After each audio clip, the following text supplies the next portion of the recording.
कुंवारी ख्वाहिशें भाग दो। ठीक है जाओ, लेकिन कल ज्यादा देर रुकना। पापा से कहना कि एक्स्ट्रा क्लास है, सागर ने कहा। मैंने आपको यह तो नहीं कहा कि मैं कल आऊंगी, गीता ने चौंक कर कहा। मैं जानता हूँ कि तुम कल भी आओगी। जैसे मुझे पता था कि तुम आज मुझसे मिलने आओगी, तो ठीक है, फिर कल मिलते हैं। ठीक है, कहकर गीता कॉलेज चली गई और इतने में उसके पापा आ गए। अगले दिन फिर वही सिलसिला शुरू हो गया। बंटी ठीक हो गया और इत्तेफाक से उसे वहीं पंजाबी बाग में ही अच्छी नौकरी मिल गई। गीता की तो बल्ले बल्ले, अब तो अकेले ही बस पर जाने की छूट। उधर सागर भी फ्री हो गया कि अब न बंटी मिलेगा और न ही उसे पता चलेगा कि सागर कब ऑफिस गया और कब नहीं। सागर और गीता के प्यार की पेंग ऊंची और ऊंची चढ़ने लगी। दोनों को एक दूसरे के बिना एक पल भी चैन नहीं।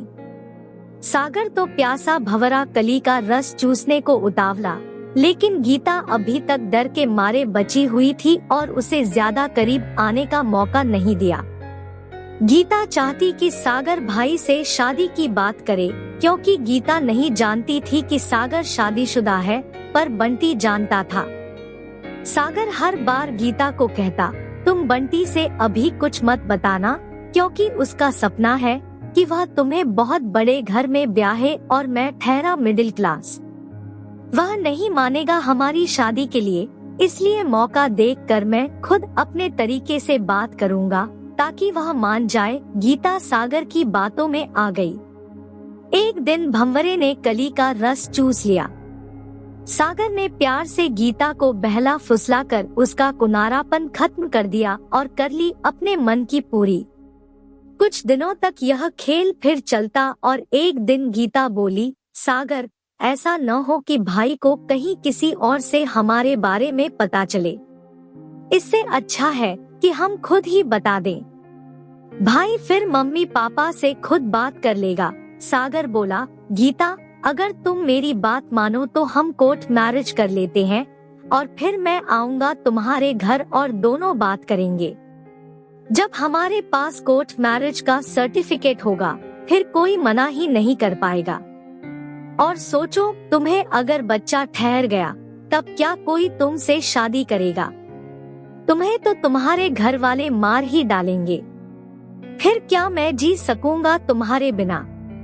मुझे मौत से डर नहीं लगता, बस मेरी छोटी बहन, बूढ़े माँ बाप बेचारे किसके सहारे जिएंगे। इस तरह सागर ने गीता को समझा दिया और वह बेचारी एक दिन घर से माँ के जेवर और कुछ नकदी लेकर अपने सागर के पास चली गई। सागर, चलो कोर्ट और अभी इसी समय शादी करके फिर घर चलते हैं। और ये लो पैसे और जेवर, जितना खर्च होकर लो। सागर इन सब के लिए पहले से तैयार था। उसने अपना परिवार कहीं और शिफ्ट कर दिया था, नौकरी से भी इस्तीफा दे दिया था। गीता को वह अपने किराए वाले घर में ले गया। गीता ने देखा कि घर पर कोई नहीं है, तो उसने पूछा, सागर, माँ बाबूजी और तुम्हारी बहन कहाँ है? यह घर खाली खाली क्यों है?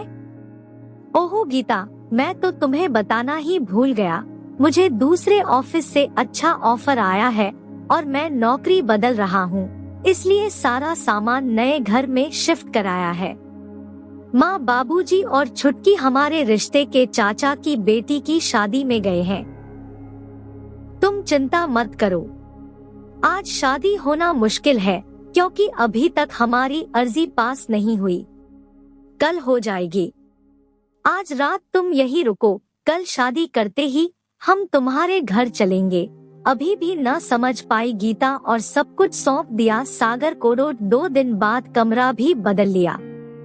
इस तरह सागर कई दिनों तक गीता को बेवकूफ बनाता रहा। इधर शाम को गीता के कॉलेज में न मिलने पर उसके पापा परेशान हो गए। उसकी सहेली से पूछा तो पता चला कि गीता तो पिछले कुछ दिनों से कॉलेज में कम ही आई है, बस शाम के समय बाहर नजर आती थी।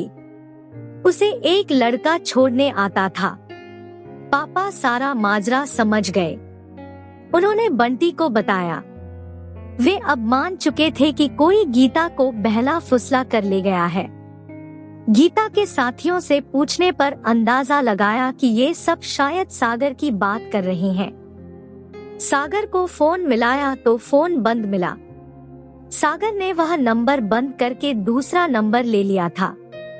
बंटी जा पहुंचा सागर के घर। वहां से पूछताछ की तो मकान मालिक ने बताया कि बीवी को पहले ही मायके भेज दिया था। वह एक लड़की लाया था। 2 दिन बाद उसे लेकर कहां गया पता नहीं। लड़की के हुलिये से वे समझ गए कि गीता ही थी। बंटी को अपनी दोस्ती पर अफसोस होने लगा कि उसने आस्तीन में सांप पाल लिया था।